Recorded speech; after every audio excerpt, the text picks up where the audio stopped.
Monsieur le ministre du Travail, nous poursuivons ce débat cette fois-ci avec Madame la députée de Lapinière. Merci, Monsieur le Président. Alors, ça me fait plaisir d'intervenir sur l'adoption du projet de loi 15, loi modifiant le Code des professions et d'autres dispositions, principalement afin d'alléger les processus réglementaires du système professionnel et d'élargir certaines pratiques professionnelles dans le domaine de la santé et des services sociaux. Ce projet de loi, Monsieur le Président, était attendu de la part des ordres professionnels. En fait, je dirais comme continuation, comme phase 2, après l'adoption du projet de loi 67 qui a été faite à l'automne 2024. Et tout comme pour le projet de loi 67, les ordres professionnels avaient de l'appétit pour le projet de loi 15 et en voulaient même plus. D'ailleurs, le Conseil interprofessionnel a invité le gouvernement et l'Office des professions du Québec à continuer de travailler pour s'attaquer à la masse de règlements parce que le projet de loi 67 permet d'éliminer 350 règlements sur 870, donc c'est quand même, il en reste encore plus de la moitié de ce qu'il y avait. Le ministre a déposé 42 amendements en début d'études détaillées, mais ça s'est passé quand même assez rapidement. Comme le dit le ministre, on travaillait dans un esprit de collaboration, mais ces amendements étaient en fait, répondaient aux demandes qui avaient été faites durant les consultations particulières par les divers ordres et contenaient aussi beaucoup d'amendements de concordance. Pour ma part, je suis satisfaite du fait que le ministre a accepté de déposer séance tenante un nouvel amendement à ma demande afin de répondre aux ordres qui demandaient qu'on parle de collaboration plutôt que de collaboration en ce qui concerne les lignes directrices que les conseils d'administration des ordres devront suivre pour adopter leurs propres règlements. Alors, ça a été fait. En fait, on parle désormais de collaboration avec le CIQ, puisque les 46 ordres sont membres du CIQ. C'était satisfaisant. Maintenant, le projet de loi transfère à l'Office des professions la responsabilité d'approuver certains règlements des ordres professionnels pour alléger le processus. Donc, ce ne sera plus nécessaire de passer par le Conseil des ministres, finalement. Et il y avait le Conseil de protection des malades qui faisait remarquer que peut-être que quelqu'un devrait veiller sur les activités de l'Office, mais le ministre a rejeté cette recommandation. J'ai aussi rappelé au ministre durant les consultations durant l'étude détaillée, que quelques groupes, dont l'Ordre des technologues du Québec et l'Ordre professionnel des inhalothérapeutes du Québec, avaient fait une mise en garde concernant la publicité et la communication des futurs règlements qui seront adoptés par les ordres, parce que jusqu'ici, tous les règlements, comme les lois, peuvent être consultés sur Légis Québec. Mais puisque ce sera les ordres maintenant qui adopteront des règlements, évidemment, ça ne pourra pas être sur Légis Québec. Donc, mais il n'y aura pas de point central. Alors, le ministre a jugé que c'était suffisant que chaque ordre publie les règlements qu'il adopte sur son propre site. Je souligne, Monsieur le Président, un dénouement très heureux pour les chimistes, parce que ce n'était pas inclus dans le projet de loi d'origine, mais le ministre s'est rendu à leur demande, si je le dis ainsi, parce que la loi sur les chimistes existait depuis 1926, donc une loi centenaire.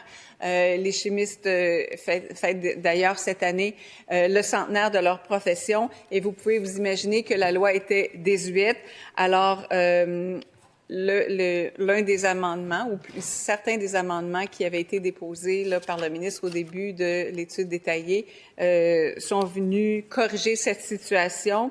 Et puis, donc, maintenant, l'Ordre des chimistes disposera d'un an pour prendre un règlement afin de déterminer parmi les activités professionnelles qui lui sont réservées, celles que peuvent exercer les technologues professionnels dont la compétence relève de technologie de la chimie, mais surtout pourront définir les activités réservées aux chimistes. Le projet de loi prévoit que non seulement les infirmières et les infirmiers pourront initier des tests et des examens dans les cas déterminés par règlement, mais aussi qu'ils pourront prescrire des examens et des tests, des médicaments et autres substances. Alors ça, ça va permettre aux infirmières de faire plus de travail sans avoir à référer à un médecin. Aussi, un élément qui n'était pas dans le projet de loi, mais que j'ai rappelé au ministre, l'Ordre des infirmières et infirmiers du Québec souhaitait que dans sa gouvernance, on abolisse les sections régionales qui avaient été créées il y a fort longtemps et qui aujourd'hui devenaient désuètes, mais que l'Ordre était légalement obligé de maintenir en vie. Et ça occasionnait des coûts estimés à 600 000 $ par année par l'Ordre des infirmières et infirmiers du Québec. Alors, le ministre a déposé des amendements pour répondre à cette demande-là. Et puis, en fin de compte, le projet de loi faisait à peu près la même chose pour l'Ordre des agronomes. Donc, les infirmières ont eu ce gain également. Maintenant, dans sa forme originale, le projet de loi élargissait les cas où les sages-femmes pouvaient prescrire et administrer une contraception, dépister les infections transmissibles sexuellement et par le sang et traiter ces infections chez toute personne asymptomatique qui avait obtenu un résultat d'analyse positif au dépistage.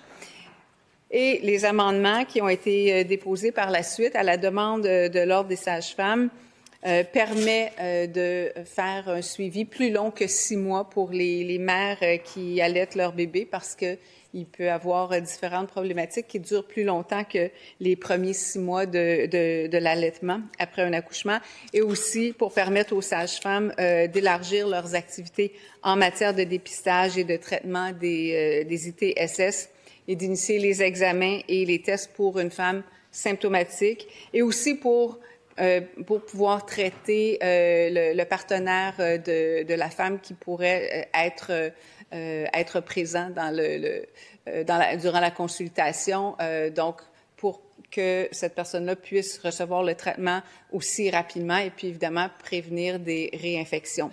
Alors, les amendements ont permis de faire ça, ce qui est une bonne chose à mon avis. Maintenant, le projet de loi élimine aussi des restrictions relatives aux médicaments que les optométristes peuvent prescrire et administrer, évidemment dans les limites du travail qu'ils font pour la vue. Et dans les amendements déposés par le ministre, les podiatres aussi ont eu l'autorisation de prescrire l'ensemble des médicaments requis pour traiter les pathologies du pied dans les limites de leur champ d'exercice. Et ça, ils l'avaient demandé durant les consultations dans leur mémoire. Le champ d'exercice des diététistes nutritionnistes aussi est actualisé.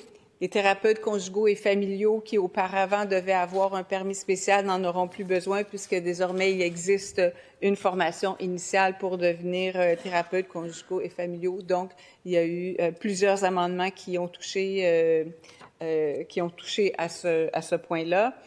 Et enfin, un projet de loi fait beaucoup d'heureux. Parfois, il y en a qui sont moins heureux, mais l'Ordre des urbanistes était déçu de ne pas retrouver la mobilité interprovinciale dans le projet de loi 15, surtout que l'automne dernier, ils avaient été consultés pour une demande de bouclage des ententes permis à permis avec 4 autres provinces canadiennes. Alors, ils étaient déçus et étonnés que ça ne se retrouve pas dans le projet de loi. Ce sera peut-être chose reportée à une prochaine fois, Monsieur le Président. L'Ordre des orthophonistes et audiologistes du Québec aussi qui est revenu à la charge pour demander que le Code des professions soit modifié pour permettre à ses membres orthophonistes et audiologistes, c'est-à-dire les audiologistes parmi leurs membres, de vendre, poser et remplacer une aide auditive dans le cadre d'une intervention audiologique. Il faut savoir qu'ils peuvent déjà diagnostiquer, prescrire ajustées, mais ils ne peuvent pas vendre. Ce sont les techniciens, les audioprothésistes qui ont l'exclusivité de la vente et de la distribution des appareils auditifs, alors que partout au Canada, les audiologistes peuvent le faire dans toutes les autres provinces et aux États-Unis aussi. Alors, cet ordre-là devra revenir à la charge. L'Ordre des chiropraticiens aussi, qui a soif de reconnaissance et de valorisation des compétences de ses membres pour aider à désengorger la première ligne. Les chiropraticiens ont des formations médicales jusqu'au doctorat de premier cycle, si je ne m'abuse, et sont tout à fait capables de soigner certaines conditions et pourraient contribuer davantage à désengorger la première ligne. Alors, ils étaient déçus de ne pas être inclus dans ce projet de loi, mais ce sera peut-être pour la phase 3, Monsieur le Président. Maintenant, j'arrive aux pharmaciens. Alors, le projet de loi prévoit des dispositions nécessaires pour permettre à Family Prix d'avoir sa marque privée de médicaments d'ordonnance, malgré le fait que ces pharmaciens ne sont pas des franchisés comme dans les autres bannières, mais bien des actionnaires de Family Prix. Alors, évidemment, ça posait des questions en lien avec l'article 24 de la loi sur la pharmacie qui empêche un pharmacien de vendre un médicament dans lequel il a un intérêt. Donc, on a discuté des différentes mises en garde, des différentes craintes qui ont été mises de l'avant par les groupes, soit dans leur mémoire, soit durant les consultations. Je l'ai rappelé durant l'étude détaillée, mais le ministre n'a pas voulu déposer d'amendement à ce sujet-là, allant dans le sens des mises en garde. Donc, sauf en ce qui concerne le nombre minimum de pharmaciens qui pourraient, à l'avenir, vouloir créer une nouvelle, se réunir là, sous une nouvelle bannière et puis avoir aussi une marque de médicaments privés d'ordonnance. Et ce nombre est un nombre minimum de 100 pharmaciens parce que c'est très important de ne pas fragmenter le marché des médicaments, puisque un marché des médicaments fragmenté amène des pénuries de médicaments et ça, on ne veut pas vivre ça parce que pour soigner les Québécois et les Québécoises, on a besoin d'avoir accès aux médicaments. En ce qui concerne les médicaments de spécialité et les honoraires des pharmaciens, nous avions été sensibilisés par quelques groupes sur le fait que des pharmaciens exigent des honoraires plus élevés aux patients qui sont couverts par un contrat d'assurance collective ou un régime d'avantages sociaux qu'aux patients couverts par l'assurance médicaments de la RAMQ.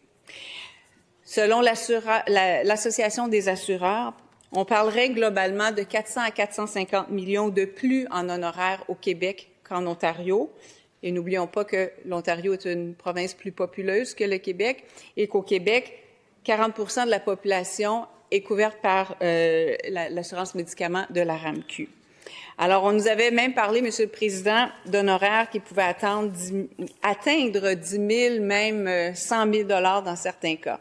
Alors, durant les consultations particulières, j'ai posé des questions aux pharmaciens pour savoir ce qui justifiait de tels montants d'honoraires, des montants aussi élevés. Et on m'a donné plusieurs raisons.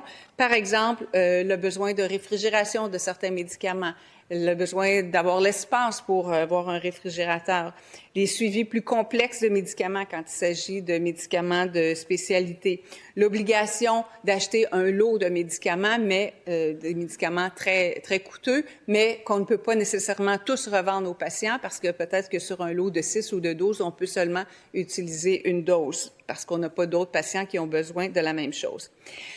Malgré tout cela, il reste que des honoraires de 100 000 $, c'est excessif, même dans ces conditions-là, et je comprends que ce n'est pas monnaie courante non plus, mais c'est difficile à justifier. Quoi qu'il en soit, vers la fin de l'étude détaillée, séance tenante, le ministre a déposé des amendements pour limiter les honoraires que peut réclamer un pharmacien propriétaire pour un service pharmaceutique dispensé à une personne couverte par un contrat d'assurance collective ou un régime d'avantages sociaux aux tarifs donc prévus par la RAMQ, sauf dans les cas et conditions prévus par règlement du ministre de la Santé. Dans le contexte, c'était pas une idée folle. Mais avec du recul, on s'est rendu compte avec l'émoi que ça a créé chez les pharmaciens que le libellé était large, comme c'est souvent le cas dans des projets de loi, et que on pouvait comprendre que les pharmaciens avaient peur de ce libellé-là parce que ils pouvaient craindre que ça s'applique à tout. Donc, ça ratissait probablement trop large et c'est ce qui a expliqué l'insécurité des pharmaciens. Cela dit, Monsieur le Président, vous le savez, le ministre a déposé, s'est prévalu de l'article 252 du règlement et a déposé de nouveaux amendements qui ont retiré ces 3 amendements qui avaient semé de l'émoi. Et la question sera travaillée avec les pharmaciens à l'avenir, nous dit-on. Ça fait le tour, Monsieur le Président, de ce que je voulais dire sur ce projet de loi. Et puis, pour conclure, bien, je vous dis que nous allons voter pour l'adoption du projet de loi 15. Merci beaucoup. Merci, Madame la députée de Lapinière. Est-ce qu'il y a d'autres interventions sur ce projet de loi?